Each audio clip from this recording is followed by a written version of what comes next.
Come back. Salary class के ऊपर तो टैक्स बढ़ा दिया गया है, लेकिन अगर इस टैक्स को किसी तरीके से जस्टिफाई किया जाता तो शायद इतना दुख ना होता। लेकिन दुख उस वक्त होता है जब हम देखते हैं कि अल्ले तलल्ले और अयाशियों के लिए पैसे निकाले जाते हैं।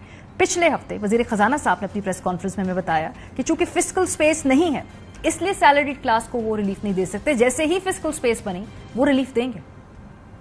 जैसे ही फिस्कल हमें स्पेस मिलती है, मैं बड़ा क्लियर हूं कि इस सेगमेंट को इंशाल्लाह हम सबसे पहले रिलीफ देंगे। अगर फिस्कल स्पेस नहीं है तो फिर पंजाब के अंदर इन लग्जरी गाड़ियों के लिए ये कैसे फिस्कल स्पेस बनी है जी? सरकारी अफसरों को लग्जरी गाड़ियों के बाद लग्जरी घर देने की तैयारियां। ग्रेड 20, 21 और 22 के बड़े ब्यूरोक्रेट्स के लिए लग्जरी रिहाइशगाहों की तामीर और मुरम्मत जारी है। मंसूबे पर 2 अरब रुपए से ज्यादा लागत आएगी। 20, 21, 22 ग्रेड के अफसरों के घरों की तामीर के लिए आपके पास फिस्कल स्पेस है। यही नहीं, आगे बढ़ते हैं जी। हमने देखा कि लाहौर की कमिश्नर हाउस की मुरम्मत के लिए 29 करोड़ रुपया लग रहा है। इसके लिए भी इस बजट के अंदर फिस्कल स्पेस मौजूद है, इसलिए इधर जो पैसे हैं वो कम नहीं होंगे, लेकिन टैक्स आपको किया जाएगा और आप उस टैक्स को भरें ताकि ये खर्चे किए जा सके। यहां पर भी बात खत्म नहीं होती। वजीर आजम हाउस, इसका गार्डन 60 माली है, इसमें 60 माली है और जिनके लिए सालाना 3.6 करोड़ बजट में रखा गया है। ये भी फिस्कल स्पेस है इस तरह के खर्चों के लिए। आगे बढ़ते हैं जी। इसके बाद अगर हम बात करें तो सदर का जो हाउस है, प्रेसिडेंट हाउस, उसके मुलाजमीन के लिए भी फिस्कल स्पेस बहुत ज्यादा है, क्योंकि वो भी तकरीबन में देखा 41 करोड़ रुपीस के इर्द गिर्द इसका ये खर्चा है। ये भी फिस्कल स्पेस है। नहीं है तो तनख्वाहदार लोगों के लिए फिस्कल स्पेस नहीं है। फिर हमें वजीर खजाना साहब ने एक और बड़ी शानदार बात बताई। उन्होंने कहा वुज़रा तो तनख्वाहें नहीं लेते। वुज़रा हजरात हैं, उन्होंने तो वो सैलरी नहीं ले रहे। मैं ये भी आपको यकीन दिलाना चाहता हूं कि हम अपने यूटिलिटी बिल्स भी पे कर रहे हैं, क्योंकि मैं अब कुछ 4 महीने से हूं इस जॉब में। ये मैं आपको यकीन दिलाना चाहता हूं। यूटिलिटी बिल्स तो पे कर रहे हैं, लेकिन 40 करोड़ रुपए में जो हमें ऐसे पीएम्स पढ़ रहे हैं, ये इसी डॉक्यूमेंट की हम आपकी उसमें बता रहे हैं कि जो हमें ये ऐसे पीएम्स को फिर 40 करोड़ रुपए किस खाते के अंदर तकरीबन पढ़ रहे हैं जी?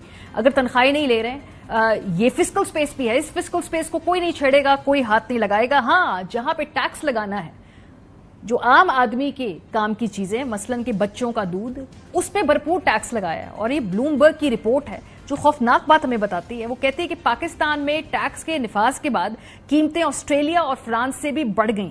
ब्लूमबर्ग रिपोर्ट के मुताबिक पाकिस्तान में दूध पर टैक्स लगने से दूध की कीमतों में 5 गुना से ज्यादा इजाफा हुआ है, जिससे डेयरी प्रोडक्ट फ्रांस, ऑस्ट्रेलिया और कुछ दीगर तरक्की याफ्ता ममालिक के मुकाबले में भी महंगी हो गई हैं। कितनी महंगी हुई हैं, ये चार्ट हमने आपको बनाकर दिखाते हैं। यानी कि जो कराची के अंदर वो जो दूध मिलता है वो $1.3 यानी 370 रुपए का मिलता है। एम्स्टरडम में वो $1.29 का मिलता है। पेरिस में $1.23 का मिलता है। मेलबर्न में $1.8 का मिलता है। कराची इस वक्त दुनिया भर के तरक्की याफ्ता ममालिक में से इसका ताल्लुक है जहां पे सबसे ज्यादा महंगा दूध मिलता है। और सैडली ये ऐसा मुल्क है जहां पे बच्चों के अंदर ग़िज़ाई किल्लत मौजूद है। मरीम नवाज साहिबा ने अपने 100 दिनों की कारकर्दगी के अंदर में बताया कि वो स्कूल्स के अंदर बच्चों के लिए जो स्कूल जाते हैं उनको मुफ्त दूध फराहम करेंगी। इन दूध के ऊपर जो टैक्स लगाए ये वापस ले लें, ताकि वो लोग जिनकी पहुंच में पहले दूध था अपने बच्चों को पिलाने के लिए, उनकी पहुंच से मत खींचे। ये आपने जो स्कूल के अंदर बच्चों को दूध देना, सुनिए ये उनका मंसूबा। पंजाब भर में किंडरगार्टन से लेकर क्लास 5 तक हम फ्री मिल्क, फ्री दूध का मंसूबा शुरू करने जा रहे हैं। जनाब स्पीकर, अब गर्मी की छुट्टियों के बाद जब पहले दिन स्कूल खुलेगा तो हुकूमत पंजाब की जानिब से, आपकी वजीर आला मरियम नवाज की जानिब से तमाम बच्चों को फ्री दूध मिलेगा इंशाअल्लाह ताला। गिमिक्स बच्चों को फ्री जो दूध दे रहे हैं जरूर दीजिए, अच्छी बात है, लेकिन जो इतने सारे बच्चे हैं जिनके दूध पे टैक्स लगा दिया आपने, ऑस्ट्रेलिया फ्रांस से ज्यादा महंगा दूध कर दिया, उनके दूध का कौन हिसाब देगा? यहाँ पर प्रोग्राम के सिलसिले में शबर जैदी साहब हमारे साथ मौजूद हैं। बहुत शुक्रिया शबर साहब, आपका मैं फॉलो करती रहती हूँ, आप जो गुफ्तगू करते हैं, आपका भी यही रोना है कि इस मुल्क के अंदर सबको टैक्स नहीं किया जाता। लेकिन ये जो फिस्कल स्पेस ना होने की बात कर रहे वजीर खजाना साहब, क्या वाकई ये जो मैंने खर्चे गिनवाए शायद इतने बड़े ना हो, लेकिन ऑप्टिक्स मैटर सर। अगर ऑप्टिक्स में ये बताएंगे कि हम अपना पेट काट रहे हैं तो लोग भी शायद इनके साथ खड़े हो जाएं। लेकिन क्या इस वक्त वाकई फिस्कल स्पेस नहीं है कि कहीं भी हम सैलरीड क्लास को रिलीफ दे सकें? बिस्मिल्लाहिर्रहमानिर्रहीम। मारिया, पहली बात तो मैं आपको ये क्लियर कर चाहता हूँ कि मेरा कोई रोना नहीं है, मेरी बड़ी कन्विक्शन है और इंशाल्लाह ताला मेरे पैगामात इस मुल्क को सही करेंगे। दूसरी बात, आपने जो बात की है फिस्कल स्पेस की, आप बड़ी मासूम खातून हैं। देखें, वो जो कह रहे हैं आप उनकी बात समझें और फिर पाकिस्तानी कौम को कन्वे करें।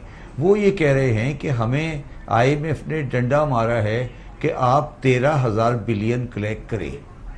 आप बात कर रही हैं खर्चे की, वो बात कर रहे हैं आमदनी की। वो कह रहे हैं कि हमें 13,000 बिलियन इकट्ठा करना है, चाहे हम लोगों को भूखा मार के करें, दूध को नहीं करके करें, हमें 13,000 बिलियन की फिगर पूरी करनी है, ये हमारा कमिटमेंट है। खर्चे की साइड पर वो बात नहीं करते। आप दोनों खर्चे और आमदनी को मिलाकर एक मासूमाना गुफ्तगू कर रही हैं, तो आप बहुत मासूम हैं, आप दोनों चीजों को मिला नहीं रही। IMF ने उन्हें कहा है कि सर जी बताइए। नहीं, मैं ये कहना चाह रही थी कि जब बताइए, मैं ये मेरा सवाल खर्चे और आमदनी वाली आप बात जो कह रहे हैं, मैं उसको समझती हूँ बारीक फर्क को। मैं सिर्फ ये कह रही हूँ कि जब मैं बताया जाता है कि फिस्कल स्पेस नहीं है, तो मैं सिर्फ आपसे समझना चाहती हूँ क्या ये एक्यूरेट कह रहे हैं? फिस्कल स्पेस, वो मेरी बात सुने ना, वो फिस्कल स्पेस का लफ्ज गलत इस्तेमाल कर रहा है। वो ये कह रहा है कि 13,000 बिलियन मैंने कलेक्ट करना है, मेरे पास कोई और जराए नहीं है, तो उसके बुनियाद पर मैं 13,000 यही सैलरी से कलेक्ट करूंगा। आप फिस्कल स्पेस को समझ रही हैं खर्चा माइनस एक्सपेंडिचर, वो इसकी बात नहीं कर रहे। वो आवाम को जी वो आप अलग बात कर रही हैं, वो अलग बात कर रहे हैं। वो आवाम को एक दूसरी पटरी पे लगाने की कोशिश कर रहे हैं कि हमारा 13,000 बिलियन कहीं और से हो गया तो हम सैलरी में टैक्स कम कर देंगे। वो खर्चे की बात नहीं कर रहे। वो खर्चे की बात इसलिए नहीं कर सकते कि वो 9,700 बिलियन रुपीस इंटरेस्ट की बद में दे देते हैं, तो अब उनके यहाँ कर्जे की बात करने की सलाहियत ही नहीं है। ठीक है कि वो जब सारा रेवेन्यू कलेक्ट करके वो इंटरेस्ट में दे देते हैं, तो अब आप जो 1-2 बिलियन की बातें कर रही हैं, वो पाकिस्तानियों के लिए मजाक है। पाकिस्तान का 9,700 बिलियन का कर्जा अगले साल का सूद का कर्जा है। ये हमारी सूद की कॉस्ट है इस्लामी मुल्क में, जिसको आप कहते हैं ये शरन हराम है। ठीक है, अब आगे चलें। तो आप कह रहे हैं फिस्कल स्पेस, वो ये कह रहे हैं कि अगर मेरा रेवेन्यू बढ़ गया और मेरे खर्चे यही रहे तो फिर स्पेस हुई तो मैं आपको सैलरी का टैक्स कम कर दूंगा। तो आप मासूम हैं, वो आपको किसी और लाइन पे डाल रहे हैं।